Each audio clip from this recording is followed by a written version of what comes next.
kitabu 12 bab 9 darsu en kam lakhasul fiqh no yewta en fi sadaqi fi tenge on fi nikah nder desangal. As-sadaqu tenge ma'khudun ko ƴettaɗo min as-sadaqa immorde sadaka lianna sabu tenge yush'aru ko so'eteɗo bi raghbati zawji sabu faalegol lerɗugol gorko on fi zawjati fi ɓeygo makko wawa ɗum awdun ko konsidirteɗum yusamma hino wi'e hino jammite fi aqdi nikahi e nder humugol dewgal ngal aw ba'dahu ma ɓawo mum. amma hukmuhu amma nyawre mun den fa waɗum wajibun ko waddi ɗum wa dalilu muɗum alkitaba sunna no ka alqur'ana ka sunna wal ijma' ka fottanede. qala ta'ala ala dali wa atu nisa jonni tay sonna ɓe sodogati na tengeji mabɓe ɗi nihlatan no newri fantibina lakum an shay'in minhu nafsan fakuluhu hani'an mari'a. wali fi'li sallallahu alaihi wasallam gollugol mo kanko ne laɗo falam yakun lataki yakhli nikaha himo sortayno e desangal min sadaqin immorde tenge o bi mana himo weddinayno desangal tun hara tenge tawaka wagala ɓe maki iltamis yaw ɗaɓɓa dey tenge walaw khatiman min hadidin hayso ko kurunda hun jandi. wa ajma hino fottani ahlul ilmi jomiraɓe ganda ɓe ala mashru'iyati e dow shar'inagal tenge. amma miqdaru amma embere mum on fala yataqaddar eɓɓetake aqallahu ko ɓuri fanɗude wala akthar wona ko ɓuri ɗuɗude bi haddin muayyinin sabu eɓɓore toɗɗande wi'etake ko tel woni minimum wi'etake ko tel woni maximum. fa kullu ma saha kala ko selli ka dina an yakuna nde latoto samanan ko marɗum valeur aw ajiran ma ko marɗum joddi sahare no selli ajiran ko marɗum baraji kala ko wawata wonde cogguta hihi en wawa yeyde kumpi ɗum ɗo naftore ma hihi ɗum ɗo mo waɗi ɗum ɗo ko baraji saha hino selli an yakuna nde latoto sadagan tenge. wa in qalla haysi fanɗi ha fanɗi aw kathara ma ɗuuɗi ha ɗuuɗi illa sona to annahu kun yanbaghi hino hani al igtida on nyentingol bin nabi annabajo sallallahu alaihi wasallam fihi katingol ben yakuna nde latoto fi hududin e nder eɓɓore arba'a mi'ati dirham temeɗɗe 4 waya hiya ko ɗum ɗo sadaqu banati nabi sallallahu alaihi wasallam ko ɗum ɗo ni tengeji ɓiɓɓe jiwɓe ne laaɗo ɓen ko tengira kon. قال شيخ الإسلام ابن تيمية رحمه الله أحمد بن تيمية وماكي الصداق تنه المقدم أردنادو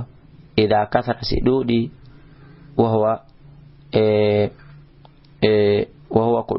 وهو توكان كو غوركون قادرون كو حتى على ذلك يدودون لم يكره أري أنياك فيو إلا سوناتون أن يقترن عند بغير تتو بذلك يدون ما يوجب konko waɗɗina alkarahata ma yujibu ko konko waɗɗinta alkarahata añugol ngol min ma'anal mubahati immorde e ma'ana ko ɗum woni mantagol wana hawi dhalika ko nandi tata imo. fa amma in kana amma so latiki ajizan ko ronkuɗo an dhalika gayi ɗum kuri ha hino aña bal kono yahrumu no harmi ida lam yatawassala ilayhi so tawi woni o jokkorali faade e tenge on ɗuɗɗingol tengon illa bil mas'alati sona sabu mas'ala wa ghayriha ma ko hina ɗum min al wujuhi immorde bangeji al muharramati harmudi. fa amma in kana amma silatike wa huwa muakhirun hara on ko sakkitiɗo fi dhimmati e nder dande makko nden fa en baqi hara heno hani an yukura nde añete lima fi sabu kon koye mum min ta'ridi nafsi immorde weɓutugol wonki makko kin le shughul dhimma e hatojingol ngiñede nden. intaha kalamuhu ko ɗo yewtere makko nden hatti kanko cheikhu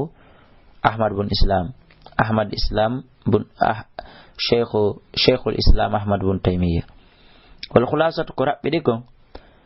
anna kathrata sodaqi wonde ɗuɗugol tangi ko ɗuɗi wala tukrahu añaka ida lam tablughu so tawi woni hewtali haddul mubahati kerol fi mantagol wal israfi fi intingol walam tasqul tawa teddali kahilu zawji ko ɗuni haqqille gorko on mbaɗi e taqa gorko on bi haythu tuwajjihu nokku ka waɗɗintamo ila al isti'anati faade ɗaɓɓugol ballal بغير تناهر مكة عن طريق المسألة في لا والقيال تقول تروتين ولا يكون أنت تيمو ولم تشغل توسخ لرالي ذمته دان مكة بالدين سبو نيمان ويدون دون ضوابط ko huma dun tabutu dun qimatun valeur takfulul maslaha ko tata hino waawi fawtade maslaha on watat fawul mudarratu ko tata waawi duñude lorra on ko itabayanu hino taske min khilal imorde hakkunde ma sabaga ko aditi kon anna ma wasala wonde konko hewti ilahi faade mudum nasu yimbe ben fi qadiyatil mahar muhur e nyaawugol tingeji din minal mughalati fi'intina fantina المباحظة حركة كو أفر منتقل التي دون لا المباحظة يوتقل والتايلي التي دون لا يراعي على أين تريد فيها أن يرمود جانب الزوج بان المودي الفقير باسو والتي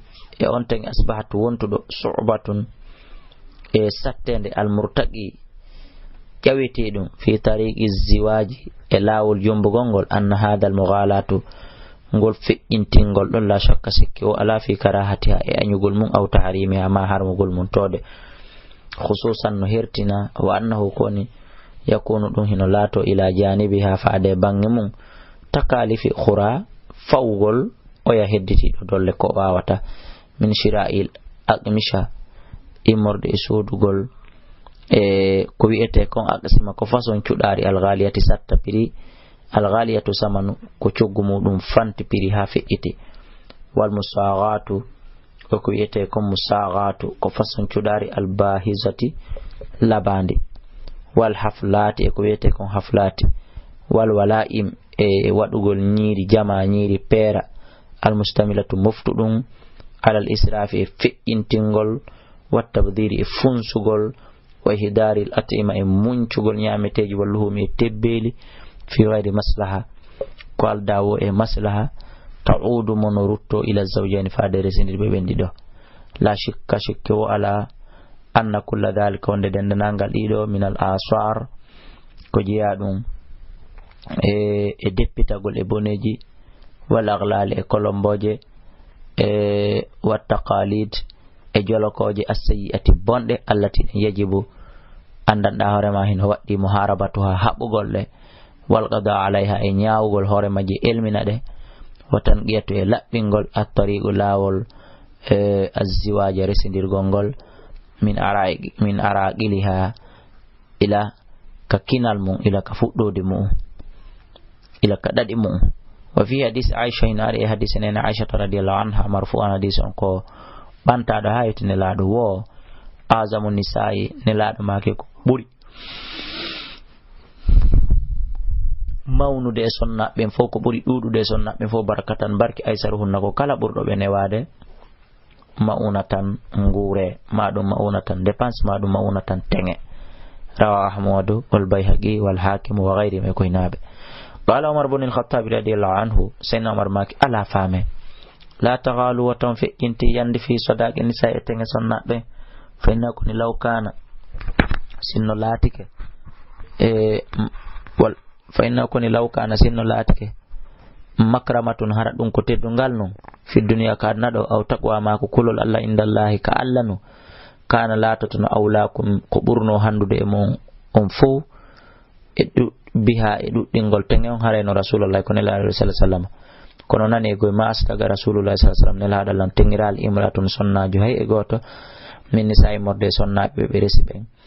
wala usdigat tengiraka kadi imratun sonnaaju hay e goto min banati imorde bibbe makko jibe ben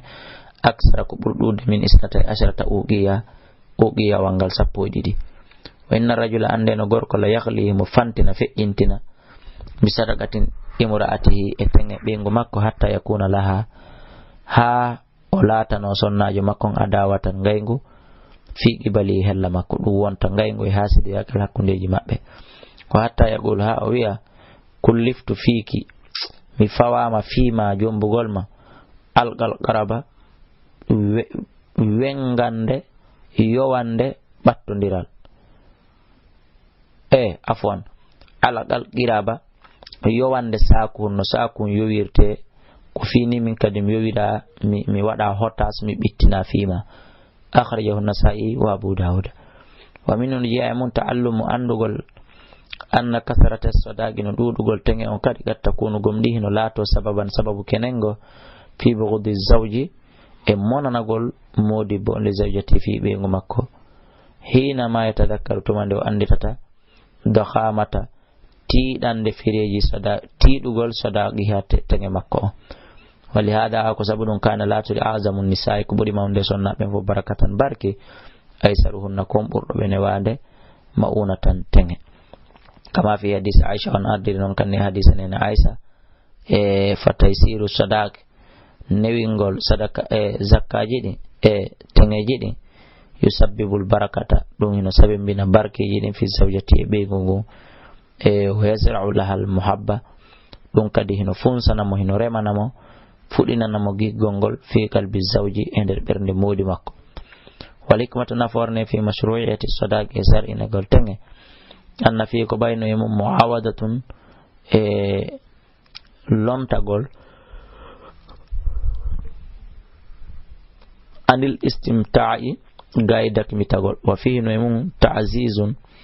teddingol li janibi zawja bangal sonnajo wa taqdir e eɓɓugol li makanatiha wa taqdiri e mawningol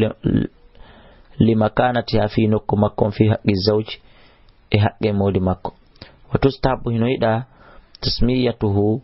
innutugol mo kanko gorko o sadaqate no jammita inna ko mbuɗi tel mako nagge mako damin mako garamu kange ma kalse tel wa tahdiduhu e happugol ɗum fil aqdi e nder humugol dewgal ngal ligatin nisa'i sabu taƴugol poɗodiral ngal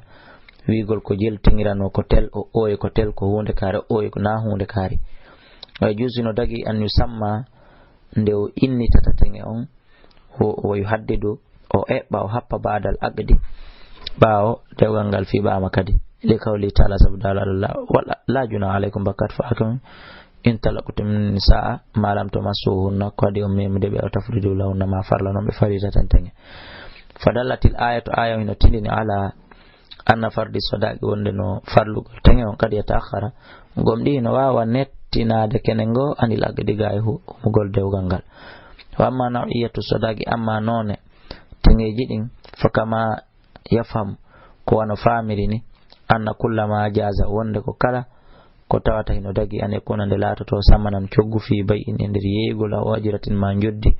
fi jaratin e nder joddi yiɗi wa qimatu li shay'in ko ɗum woni valeur mum e prix mum fi wano pi hum fanɗu ko jasare no dagi ane kuna nde ɗum ɗon wawata wonde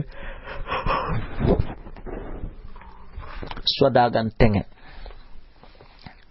sawana fatata kana latake min aynin koye morde hunde toɗɗande aw dayni ma ko ñamande muajjalan yawina ɗum aw muajjalan ma ɗum waɗa ɗum lajal aw manfa'atan ma ɗum nafoore ma'lumatan andande wa hada ɗum ɗo fof ma e dulu ko gonko tindinta ala anna waydo wonde ɗum ɗo matlubun ko ɗaɓɓa ɗum taysiru sadaqi ko ɗum woni hoynugol fitenge on hasbu zuruf embere ko ɗum woni geɓe ɗen wal ahwal embere laawi muɗum ɗin alhaaliji mum ɗin wal ahwal ko ɗum woni alhaaliji ɗin taysiran ka newinangol li ziwaji modiɓɓe ɓen alladi ɓen modiɓɓe yata'allaqu ɓe andanɗa alladi ɗin piiji yata'allaqu yowitiɗi bihi e muɗum masalihu naforeji maslahaji entereji azimatun mawnuɗi lil afradi wonande